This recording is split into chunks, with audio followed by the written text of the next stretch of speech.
आज सकाळी सार्वजनिक बांधकाम मंत्री श्री शिवेंद्रराजे भोसले साहेब यांची आज भेट घेतली. माझ्याबरोबर आमचे पक्षाचे नेते राजू उंबरकर होते.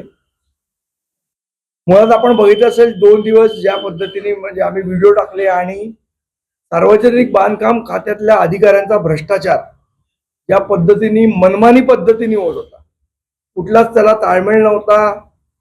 अतिशय भ्रष्ट अशी एक सिस्टीम तयार होण्याच्या मार्गावर होती.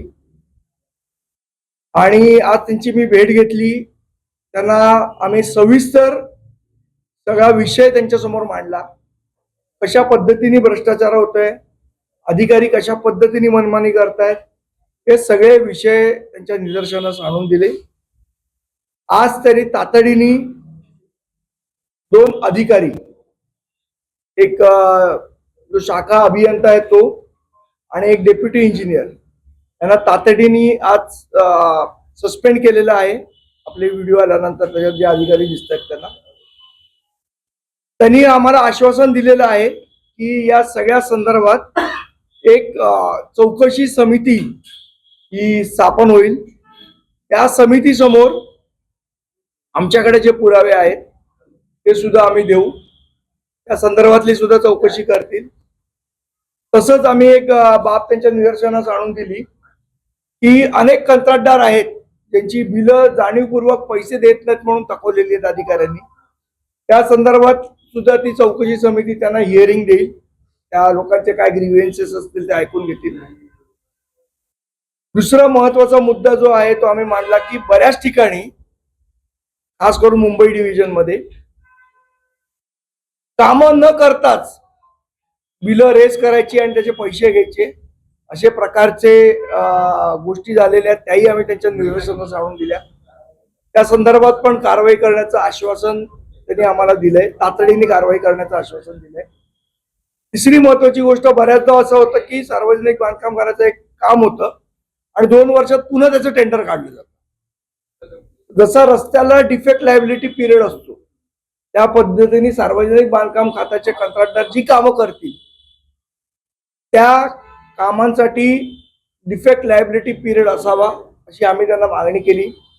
त्या संदर्भात सुद्धा सकारात्मक पाऊल उचलण्याचा मानस हा साहेबांनी व्यक्त केला आणि अतिशय आजची चर्चा ही सकारात्मक झाली.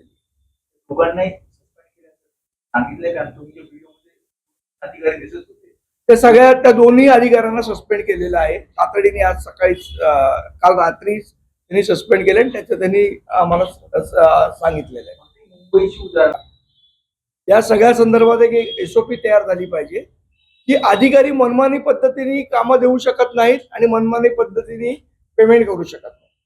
या संदर्भातली एक एसओपी असली पाहिजे आणि त्या एसओपी नुसार अधिकाऱ्यांनी काम केलं पाहिजे. आता काय होतं, अधिकाऱ्याच्या मर्जीवर अवलंबून आहे की त्यांनी कोणाचं पेमेंट काढायचं कोणाचं नाही काढायचं. त्यामुळे भ्रष्टाचाराचा खूप मोठा एक मार्ग त्यामुळे तयार होतोय.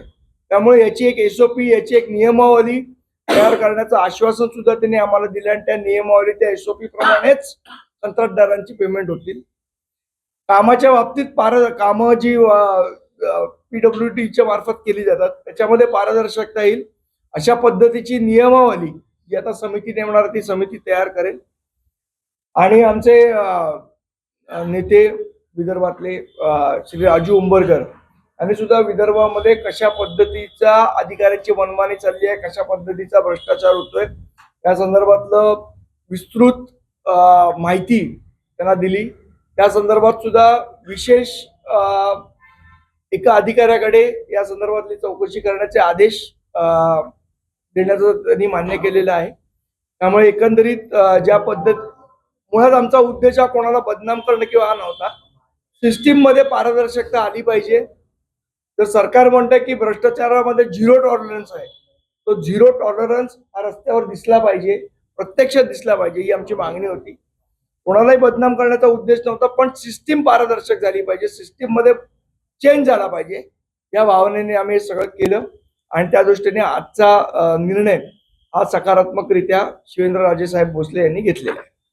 गुजरात आणि महाराष्ट्र राज्याचा जो पालघर जिल्ह्याच्या हद्दीत सुरू असलेला सीमावाल जो आहे मिटवण्यासाठी आधी दोन्ही राज्यातील प्रशासनाकडून हालचाली सुरू झालेल्या आहेत.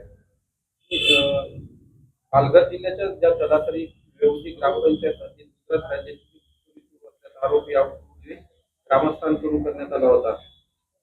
महाराष्ट्रातील प्रशासनाकडून या ठिकाणी संयुक्त सीमा निश्चिती मोहिमेला सुरुवात करण्यात आली आहे. तर सीमा काय हो, मुंबईच्या सीमेत घुसलेत गुजराती सगळे तिकडे येऊन येऊन आणि स्वतःचे मतदारसंघ बनवत आहेत. मला असं वाटतं याच्यावर मराठी माणसाचं लक्ष आहे आणि येणाऱ्या निवडणुकीमध्ये मराठी माणूस उत्तर देईल याला. जे चौकशा झाल्या पाहिजे, कारण त्यांची जी संपत्ती कुठून आली, एवढा मोठा पैसा त्यांच्याकडे असतो, त्यांच्या पगाराच्या तुलनेत त्यांची लाईफस्टाईल असो, सगळ्या गोष्टी ह्या खूप मोठ्या प्रमाणात भ्रष्टाचारातून आल्या. ते निश्चितपणे, म्हणूनच आता कसं आहे, सिस्टीम सुधारायची असेल तर त्याला तुम्हाला एसओपी तयार करावी लागेल. हे अधिकारी कशा पद्धतीने पैसे घेत आहेत त्याला चाप लावणं गरजेचं आहे. त्यामुळे त्यांनी जी सांगितली चौकशी समिती आता ते जाहीर करतील मला असं वाटतं. त्या चौकशी समितीसमोर महाराष्ट्रातनं कुठल्याही अधिकाऱ्याच्या भ्रष्टाचाराच्या संदर्भातली माहिती असेल तर आपल्या माध्यमातून आम्ही आवाहन करू ते चौकशी समोर येऊन पुरावे द्यावेत, जेणेकरून ही सिस्टीम जी आहे ज्याला भ्रष्टाचाराची कीड लागली आहे ही आपल्याला सुधारवण्यासाठी मदत होईल. नवनवीन घडामोडी पाहण्यासाठी स्टार महाराष्ट्र न्यूजला सबस्क्राईब करा आणि ताज्या बातम्यांचे अपडेट मिळवण्यासाठी बेल आयकॉनला प्रेस करा आणि परिपूर्ण बातमीबरोबर रहा, इतरांपेक्षा एक पाऊल पुढे.